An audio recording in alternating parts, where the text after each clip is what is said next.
Hi, hello. Welcome to the episode of Isaiah's Newsstand. It's your host, Isaiah Edwards. The date is August the 1st, 2025. Hopefully this episode finds you well, in good spirits and high hopes. As for me, I'm doing pretty good.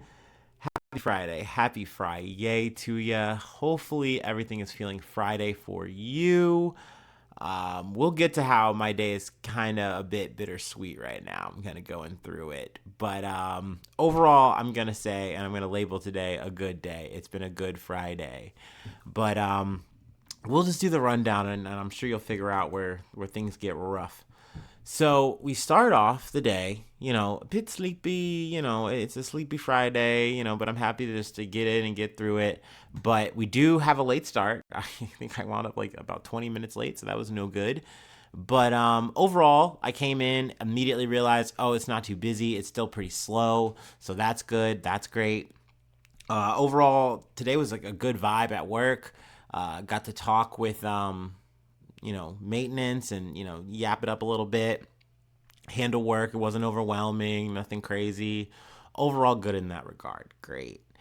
I get my monster on the way out because it is heavy lift Friday. We're flipping it. We're doing it.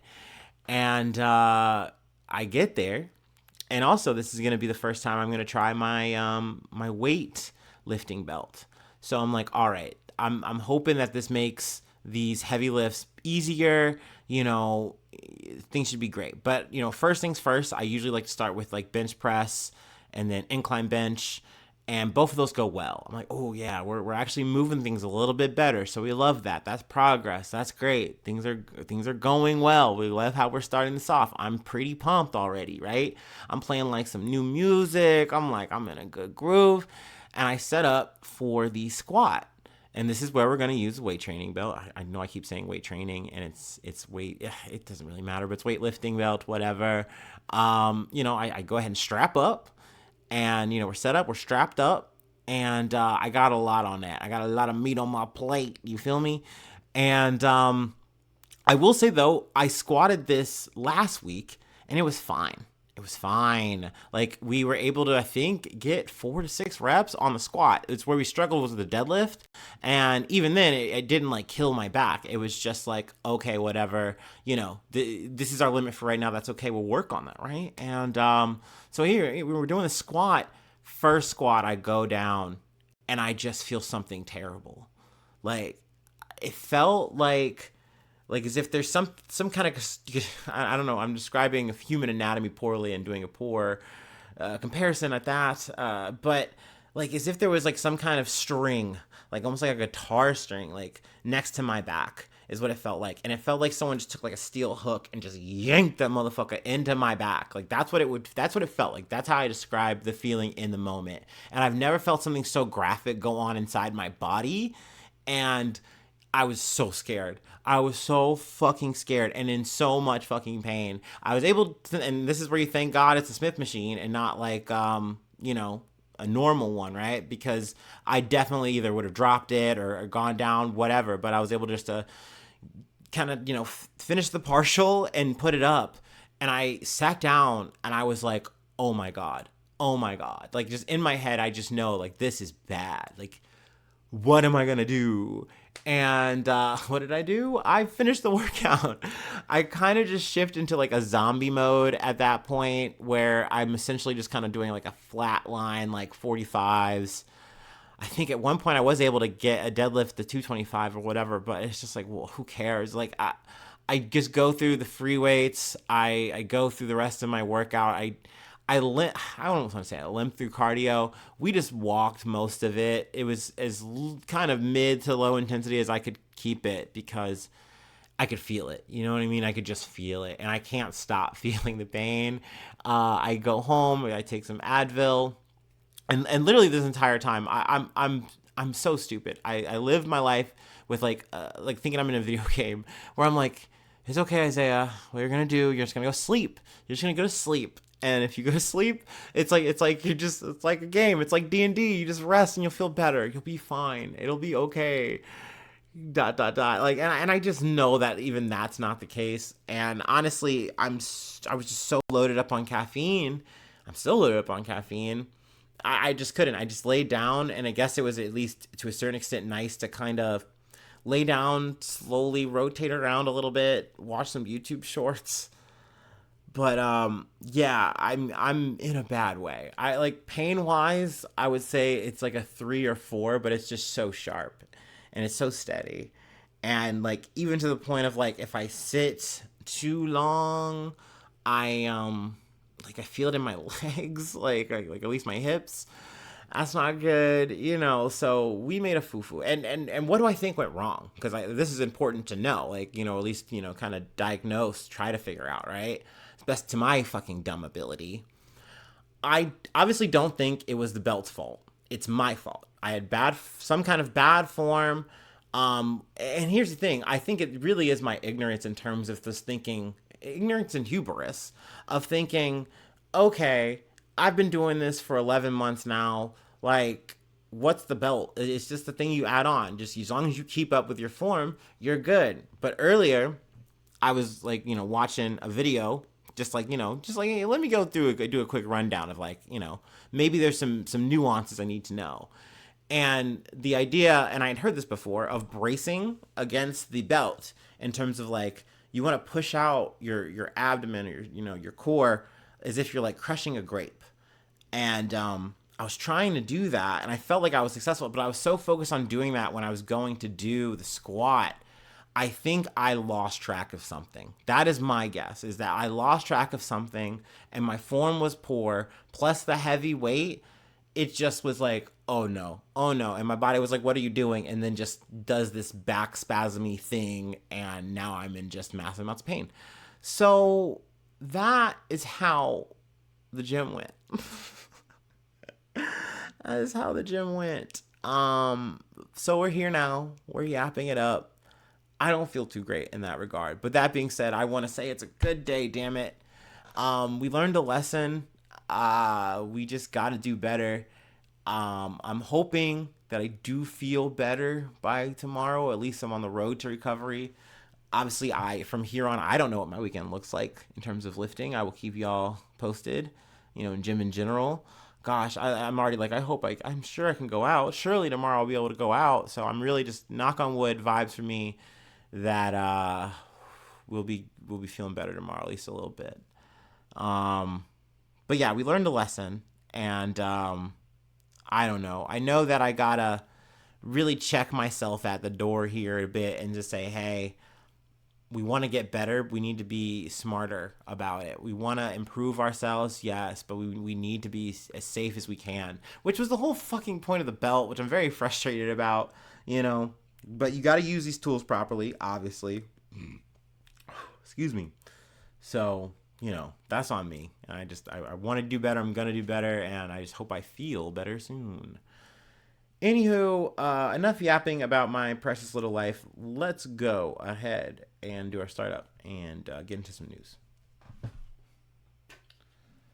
Oh, man. Yeah, that's 2 back-to-back back injuries. I swear I'm made of glass.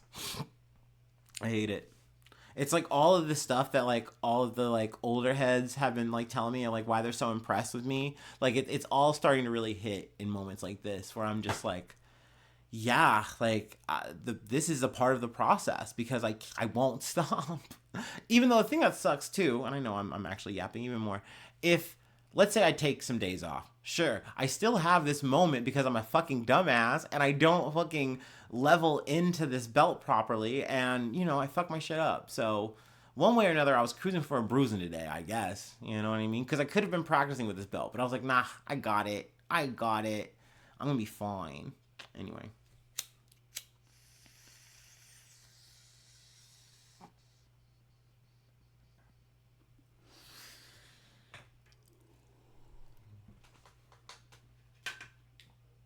Also, I'll tell you what's crazy.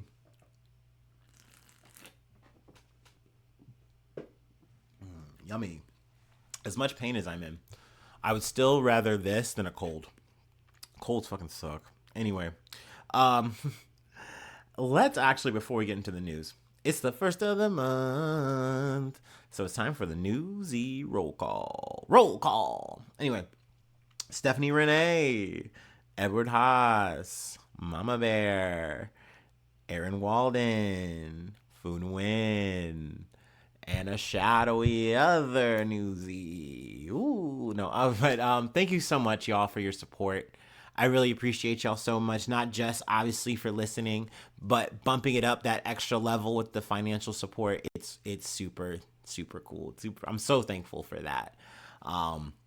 It really puts a smile on my face and on my heart. But now, let's get into some news. We got to go into the Trump verse. We're back. We never leave, really. Truly, we never do. We are in the belly of Jabu Jabu, and that Jabu Jabu is an orange man. Anyway, from CNN, Trump says he's ordered nuclear submarines repositioned after Russian officials' highly provocative remarks.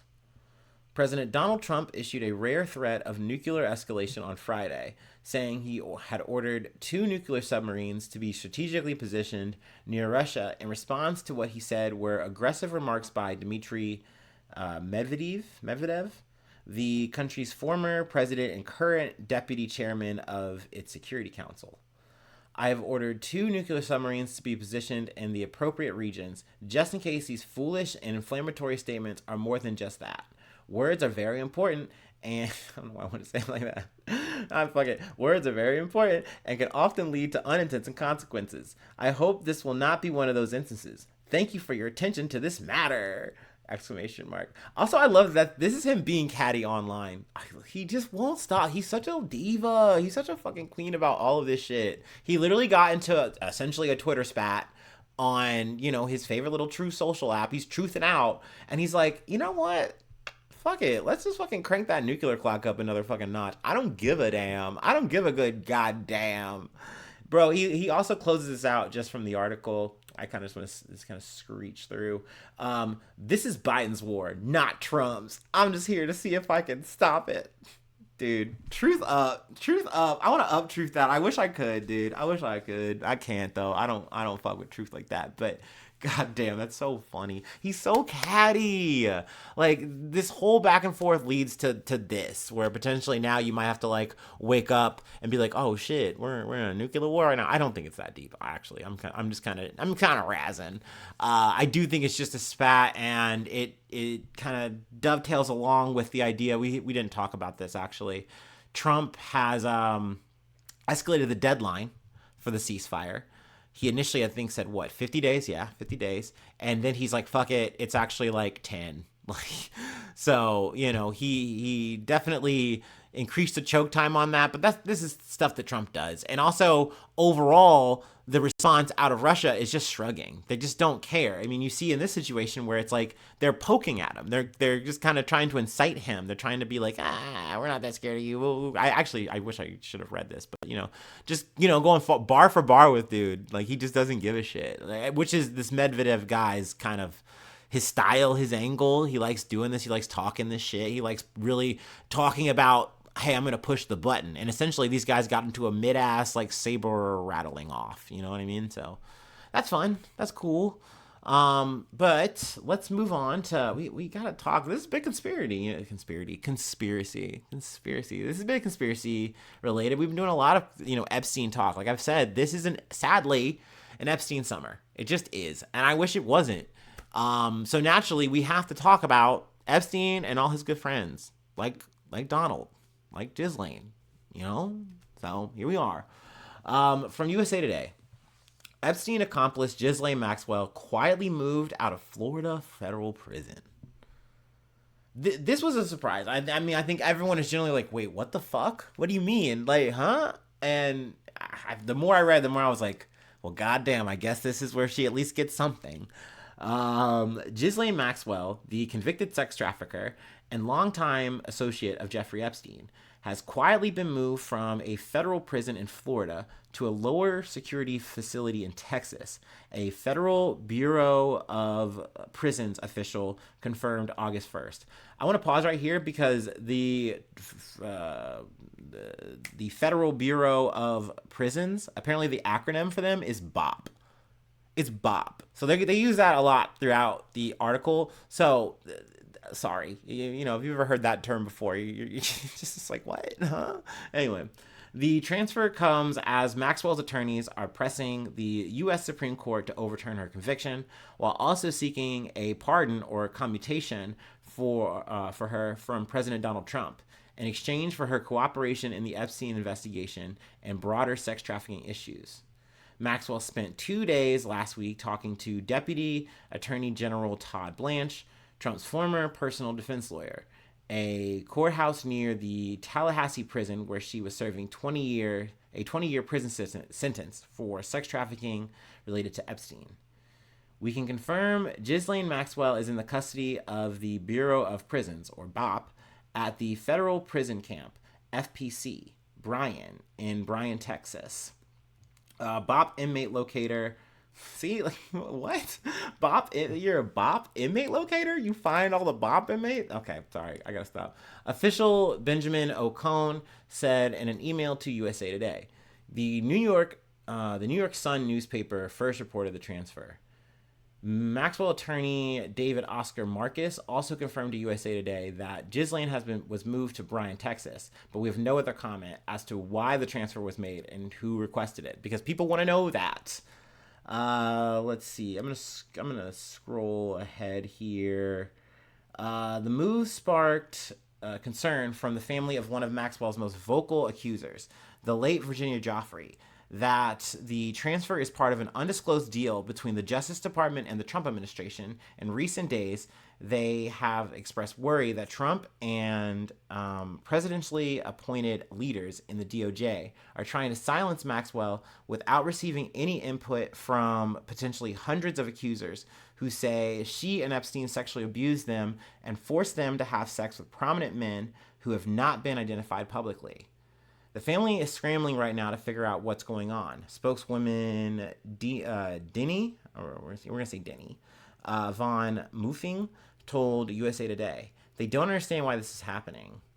After learning about the transfer details, Joffrey's family and 2 other alleged Maxwell and Epstein victims issued a statement excoriating the administration for the move. Let's see. President Trump has sent a clear message today. Pedophiles deserve preferential treatment and their victims do not matter, said the statement by Joffrey's surviving siblings and also Annie and Maria Farmer. The New York Times recently reported that Maria Farmer and a former Epstein employee told law enforcement in 1996 that she encountered Trump in Epstein's New York office, and Epstein told Trump, no, she's not here for you. Annie Farmer, one of several women identified in Epstein's criminal case as a victim, was charged that, a victim has charged that the disgraced financier acted inappropriately with her when she was 15. It is with horror and outrage that we object to the preferential treatment that convicted sex trafficker Ghislaine Maxwell has received. Ghislaine Maxwell is a sexual predator who physically assaulted minor children on multiple occasions, and she should never be shown any leniency, the statement by families and alleged victims said. Let's see. I am going to scroll past a little bit. The prison swap is the latest development in a growing controversy over Trump's relationship with Maxwell and Epstein. We've been talking about this. We're going to yada. This is important, though. I should have highlighted this. But Joffrey's family especially demanded answers about why Trump said in recent remarks that Epstein stole, put that in the quotations, Joffrey from his Mar-a-Lago spa more than 20 years ago. Trump and Epstein were friends more than a decade in the 1990s and early 2000s. It was shocking to hear President Trump invoke our sister and say that he was aware that Virginia had been stolen from Mar-a-Lago. the family said to Joffrey, who died by who said I'm sorry, the family said of Joffrey, who died of suicide in April. It makes us ask if he was aware that Jeffrey Epstein and Ghislaine Maxwell's criminal actions, especially given his statement 2 years later that his good friend Jeffrey likes women on the younger side, no doubt about it. The family statement added, "We and the public are asking for answers. Survivors deserve this." Trump made the comment on July 30th, telling reporters Epstein stole her while Joffrey was working as a spa attendant, and that he subsequently banned Epstein from his Palm Beach residence and club after he tried to poach additional employees. Also, this isn't stated in the article, but since we're on the subject of it, and I can just mention it because I remember. At some point, Trump also puts out a statement, like he's like having a conversation with like a reporter or whatever, a journalist, whatever. Is essentially he's like, I never had the privilege of going to Epstein's island.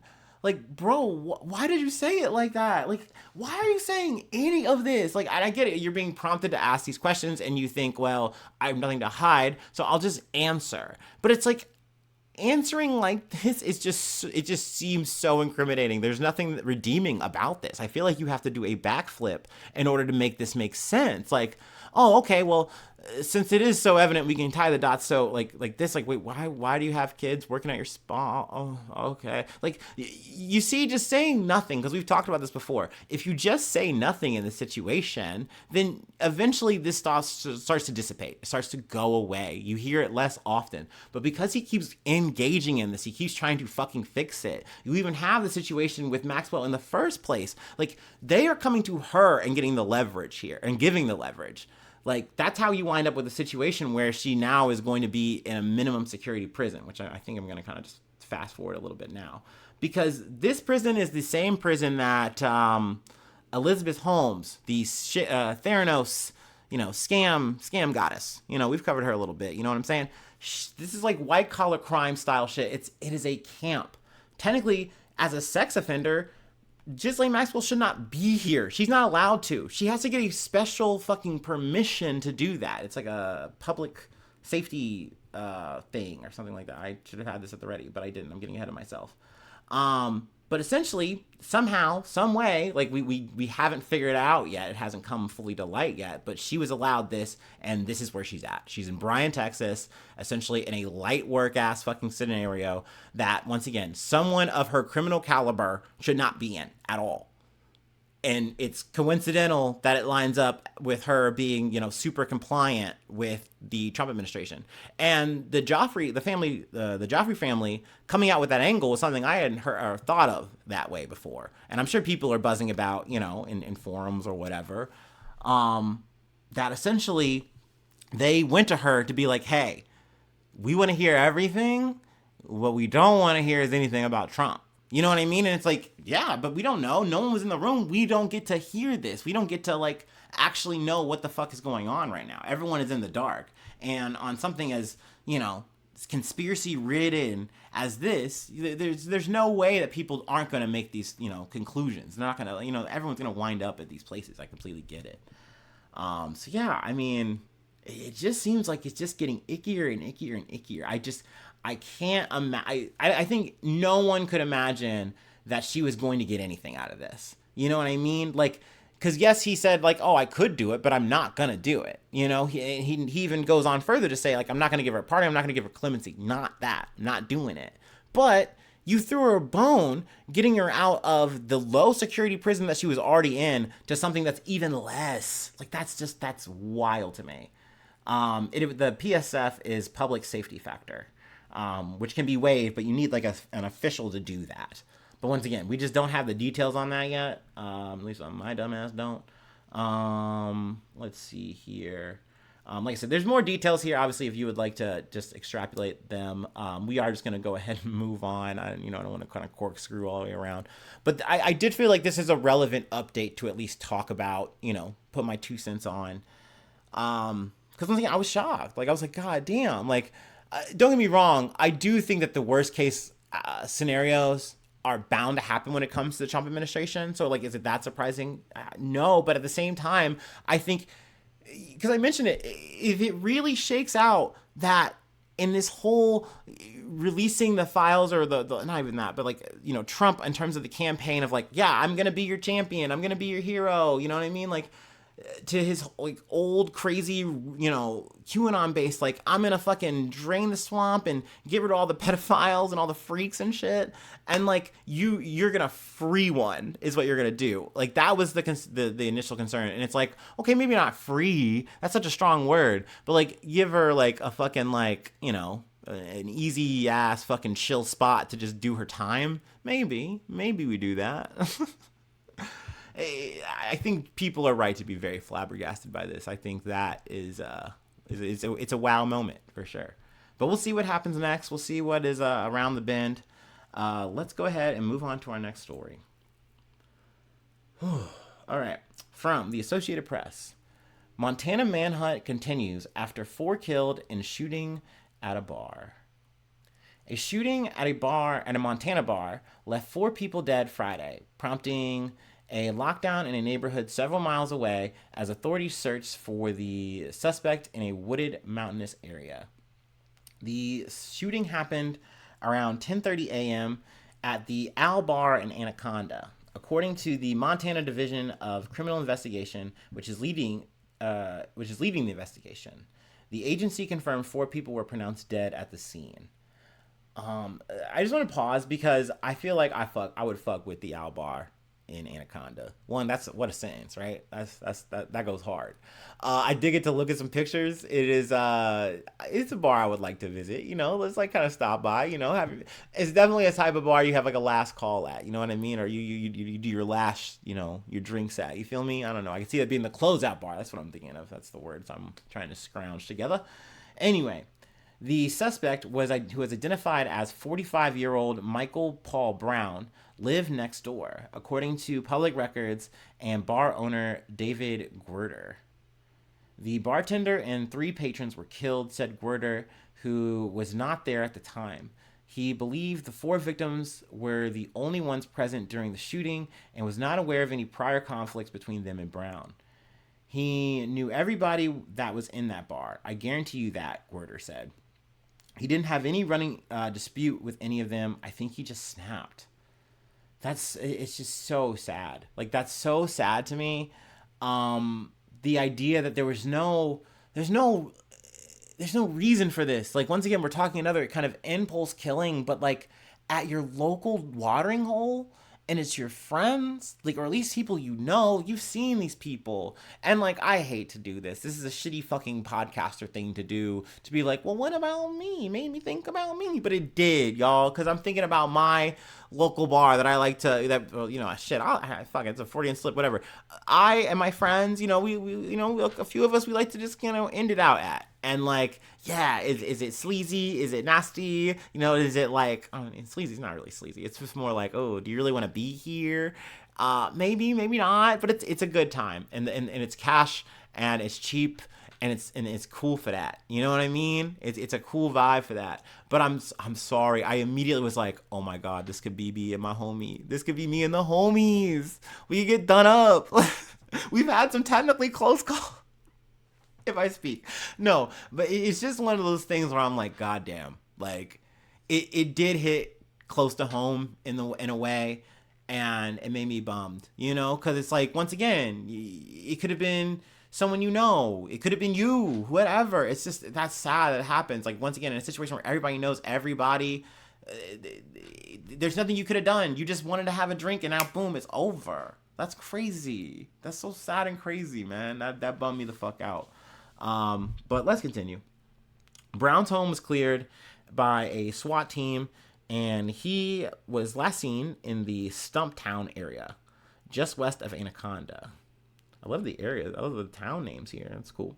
More than a dozen officers from the local and state police converged on that area, locking it down so no one was allowed in or out. A helicopter also hovered over a nearby mountainside as officers moved among the trees, said Randy Clark, a retired police officer who lives there. Brown was believed to be armed, the Montana Highway Patrol said in a statement. They use the tense was, but I'm like, okay, but we don't, like, as far as I know, as of recording this, I haven't heard of him being apprehended. And, in this article, they don't say that. So, he's still at large, which is obviously, scary. They talk about like a nurse or not a nursery. It's called At Caterpillars to Butterflies Childcare. It was a few blocks away, but essentially that they already run drills. I mean, obviously fire drills, but then active shooter drills. And it's just a reminder. I remember when I worked at the movies, we had to do that. Like, it is such an embedded thing. And I don't know, if I have any, listeners abroad, out of the States, like, chime in if you do, if you guys have shooter drills or whatever, or any kind of like, calamity drills of that kind of nature. Obviously, I think everyone probably internationally has like fire drills, tornado drills, right? Because those things happen. But yeah, we got the shooter drills. You gotta have a plan, protocol. But yeah, it's crazy that even in like a small town like this, like you got to be prepared for that. Like, so there was multiple establishments that, obviously this is shocking, this is scary, everybody knows everybody, and hell, everybody, they even mentioned it, like, yeah, we all know guns, that's not surprising, but like the fact that this happened it's still like, wow, that's scary. Especially, it's like, once again, it's probably in a situation where everybody kind of knows everybody here. So, bit sad, bit unfortunate, obviously very jarring, and I know, sorry about making it about me, but I just wouldn't be a podcaster if I didn't. Anyway, we are gonna close out with a flashback. At least I think this is a flashback. I mean, it's historically a thing. I normally wouldn't cover these, but it's a heist. I love a good heist, and I'm sure I loved a good heist in 2022, so I'm certain we covered this. It just rings vaguely familiar because you have California, you have a Brinks truck, you have a lot of loot. So I was like, okay, as I started reading this, I'm like, ooh, I get this fuzzy feeling that we've talked about this before. But anyway, let's go ahead and hydrate, take our last break, and we'll close it out. I want to say yapping is the best medicine, but I know that when I stop talking and I'm done recording, I'm going to notice the pain more.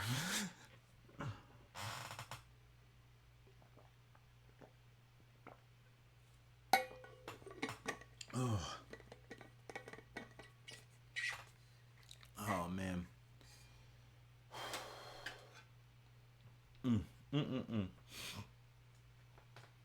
I was talking to one of my coworkers the other day, one of the maintenance guys, and we were both commiserating, I think that's the word I'm looking for, about how it sucks to have a bad back and want to get to 185. He is 55, 56 to my 34. So I love what I'm doing with the place, baby. Anyway.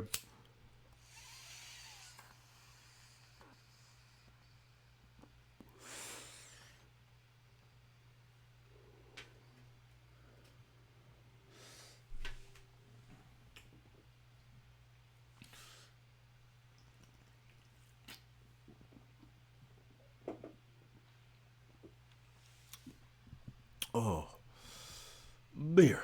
Anyway, nearly 3 years after the largest heist in U.S. history, California police arrest 7 suspects accused of stealing 24 bags of gold, diamonds, and other gems worth $100 million. It's been called and this is from MoneyWise. I don't think I mentioned that. It's been called the largest jewelry heist in U.S. history. In 2022, these made off with approximately $100 million worth of gold, diamonds, rubies, emeralds, and luxury watches. For 3 years, authorities tried to track the criminals and the loot down.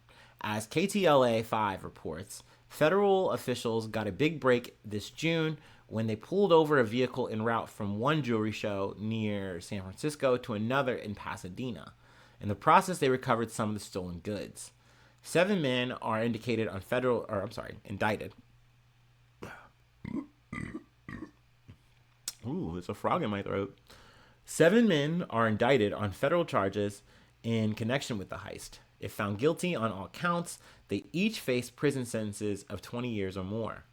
One of them Haziel Padilla Resto, 36, of Boyle Heights, alias Ricardo Noel Moya, Ricardo Barbosa, and Alberto Javier Loza Chamorro, is already an inmate in Arizona State Prison.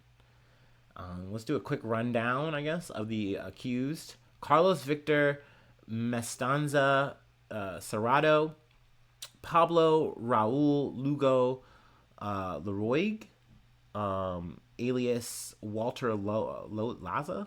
Oh man, a lot of name.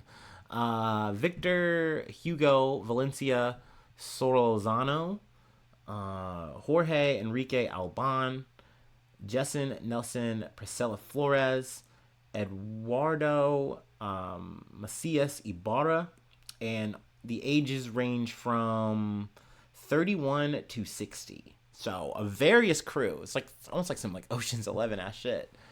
Let's see here. On July 10th, 2022, criminals followed a Brinks truck loaded with priceless gems and luxury goods 300 miles from a jewelry show in San Mateo to a rest stop in Lebec, California. One of the Brinks crew went inside the rest stop for a 27-minute break while his colleagues slept. I feel like that's like definitely a shit break, right? I feel like that's definitely you going to take a shit, maybe get a little candy bar after. I don't know, because I feel like you're not doing anything more extensive like that, right? You're on the job, you're on the clock, but what would keep you away that long, right?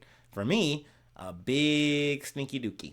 Anyway, it was enough time for thieves to break into the truck and make off with 24 out of 73 bags of jewelry bags of priceless gems and luxury goods, described by the Los Angeles Times, reveals as the kind of stuff you'd see at the Oscars. How do you sleep through that, though? I think it's more of an indictment on the colleague that was so hunk-chew mimied that he could not hear a bunch of criminals, like, just ransacking. I mean, I don't know, man. I'm not trying to blame, the victims or whatever, but this seems comical. This seems like some kind of Tom and Jerry ass fucking moment to just sleep through that.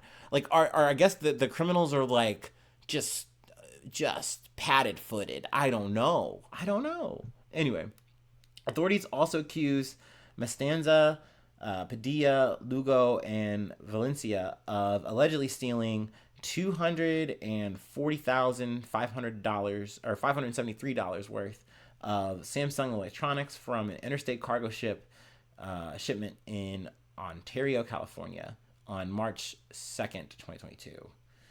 The same 7 suspects are accused of attempting a brazen crowbar break-in at a Fontana rest stop. Though that job failed, they bounced back, making off with about $14,081 worth of Samsung electronics from another interstate shipment in Fontana, according to federal officials. So these motherfuckers were moving. These motherfuckers were like brutally efficient. And I mean, good that they weren't harming people. I feel like whenever I go to look at the heist, I think you definitely want to see what's the physical toll, and that's kind of where I judge the hardest in terms of like how fucked up is this. Like, yes, you're stealing items, you're stealing possessions, and then yada yada yada, but I mean all this shit's insured, so I don't really give a fuck about that, honestly, personally. But if you like hurt people, if you shoot people, you're killing them or whatever, that's obviously that's bad, it's fucked, right? So these motherfuckers were pretty efficient, it seems.